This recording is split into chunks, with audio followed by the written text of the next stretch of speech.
Hello guys, ইউটিউবে কিন্তু একটা দুর্দান্ত মারাত্মক আপডেট চলে এসেছে। যেই আপডেটটা কিন্তু এখনো পর্যন্ত ইউটিউবের ইতিহাসে সব থেকে বড়সড় একটা আপডেট। আর এই আপডেটটা প্রায় প্রত্যেকটা ক্রিয়েটরের জন্য কিন্তু ভীষণ একটা গুড আপডেট। বিশেষ করে যারা ব্লগ ভিডিও বা কুকিং রিলেটেড ভিডিও বানায় তাদের জন্য তো অবশ্যই। হ্যাঁ, এখন থেকে কিন্তু ইউটিউবে কপিরাইটের দিন শেষ। হ্যাঁ, এখন থেকে তোমরা কিন্তু তোমাদের ভিডিওতে যদি কোনো কপিরাইট ক্লেম পড়ে যায় সেটা কিন্তু তোমরা খুব সহজেই রিমুভ করতে পারবে কিছু অ্যাডভান্স ফিচারের সাথে। কি অ্যাডভান্স ফিচার সেটা তোমাদেরকে তো আমি ভিডিওর মধ্যেই বলবো।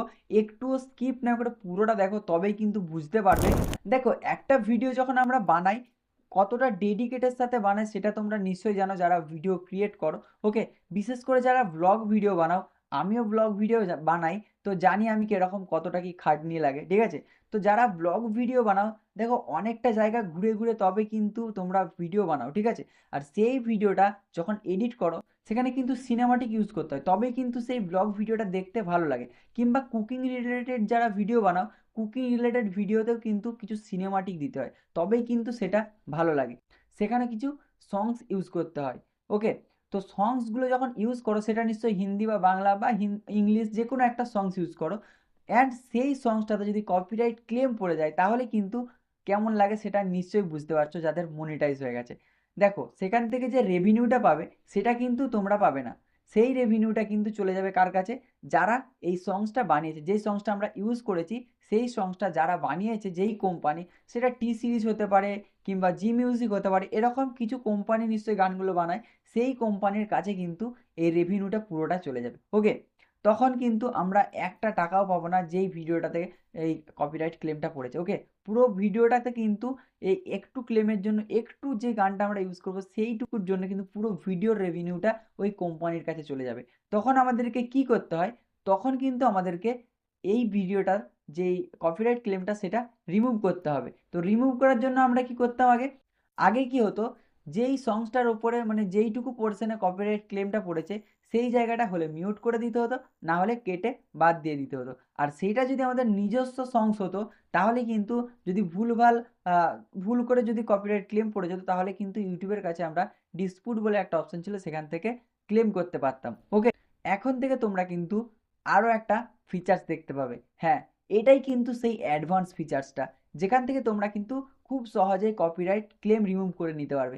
ধরো তোমরা একটা জায়গায় ভিডিও বানাচ্ছ বা ব্লগ বানাতে গেছো, সেখানে ব্যাকগ্রাউন্ডে কোনো মিউজিক বাজছে, সেই মিউজিকটা কিন্তু কপিরাইট ফ্রি নয়। তখন কি হবে, তোমাদের ভয়েসটা যেমন আছে আছে, তার পিছনে যে ব্যাকগ্রাউন্ড মিউজিকটা, ওই মিউজিকটার জন্য কিন্তু ওই ভিডিওটাতে কপিরাইট ক্লেম পড়ে যেত।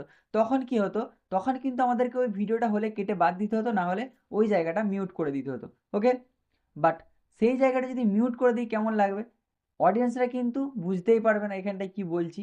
প্লাস আমরা যদি সেই জায়গাটা কেটে বাদও দিয়ে দিই তখন কিন্তু সেই জায়গাটা দেখতে কেমন একটা লাগে, তখন কিন্তু অডিয়েন্সরা সেই ভিডিওটা আর দেখেই না। ওকে, সেই জন্য সেই ভিডিওটাতেও কিন্তু ভিউজের কিন্তু অনেকটা এফেক্ট পড়ে, আর কিন্তু ভিউজ যায় না। হ্যাঁ, এখানে তোমরা কিন্তু অ্যাডভান্স ফিচার আরও একটা পেয়ে যাবে, যেটা হলো ইরেজ। এখানে তোমরা ইরেজ বলে আরও একটা অপশান দেখতে পাবে। এই ইরেজে যদি তোমরা ক্লিক করো, এখান থেকে তোমরা পুরো ভিডিওটা মিউট করে দিতে পারো, পুরো ভিডিওর মধ্যে যেই সংসটা যেটুকু কপিরাইট ক্লেম পড়েছে। আর নয়তো বা সেখানে যদি ধরো তোমরা এরকমও তো সংস হতে পারে যেখানে তোমরা শুধু সংসটা দিয়েছো, সেখানে তোমরা এটা শুধুমাত্র মিউট করতে পারবে। আর যদি তোমরা ইরেজ করো, যেখানে তোমাদের ব্যাকগ্রাউন্ডে ভয়েস নেই, সরি, ব্যাকগ্রাউন্ডে মিউজিক রয়েছে প্লাস তোমাদের ভয়েস রয়েছে, এখানে কিন্তু এআই কাজ করবে, ঠিক আছে। হ্যাঁ, ইউটিউবের মধ্যেও এআই আসতে চলেছে। এই এআই দিয়ে কিন্তু তোমাদের যে ব্যাকগ্রাউন্ডের মিউজিকটা সেটা মিউট হয়ে যাবে, শুধু তোমাদের ভয়েসটা থাকবে। এতে করে কি হবে, তোমাদের কিন্তু কপিরাইট ক্লেমটাও হেঁটে যাবে, ঠিক আছে। খুব সহজেই তোমরা কিন্তু এরকমভাবে কপিরাইট ক্লেমটাকেও রিমুভ করে নিতে পারবে। তো এই ফিচার্সটা কিন্তু খুব তাড়াতাড়ি আর কিছুদিনের মধ্যে আসবে, এখন বিটা ভার্সানে চলছে। আর কিছুদিনের মধ্যেই এটা আমাদের ইউটিউবে সবার কাছে চলে আসবে, ঠিক আছে। তো যাই হোক, এরকমভাবে তোমরা কিন্তু খুব ইজিভাবে তোমাদের ভিডিওর যে কপিরাইট ক্লেম সেটা কিন্তু রিমুভ করে নিতে পারবে। ওকে, তো এই ছিল বেসিক্যালি আজকের আপডেট, আর এই আপডেটটা নিশ্চয়ই সবারই ভালো লাগবে। ওকে, সো ভিডিওটা ভালো লাগলে লাইক করো আর কমেন্ট করে জানাতে ভুলবে না এরপর তোমরা কোন টপিকের উপরে ভিডিও চাও। তো চলো, দেখা হচ্ছে নেক্সট অন্য আরও একটা নতুন ভিডিওতে। আর হ্যাঁ, ইউটিউবের জন্য তোমরা যদি প্রপার অডিও রেকর্ডিং করতে চাও তাহলে তোমরা এই ভিডিওটা দেখে আসতে পারো। এখানে আমি কিন্তু প্রপারভাবে তোমরা একদম প্রফেশনাল লেভেলের অডিও রেকর্ড কিভাবে করবে অ্যান্ড এডিটিং কিভাবে করবে সেটা দেখিয়েছি।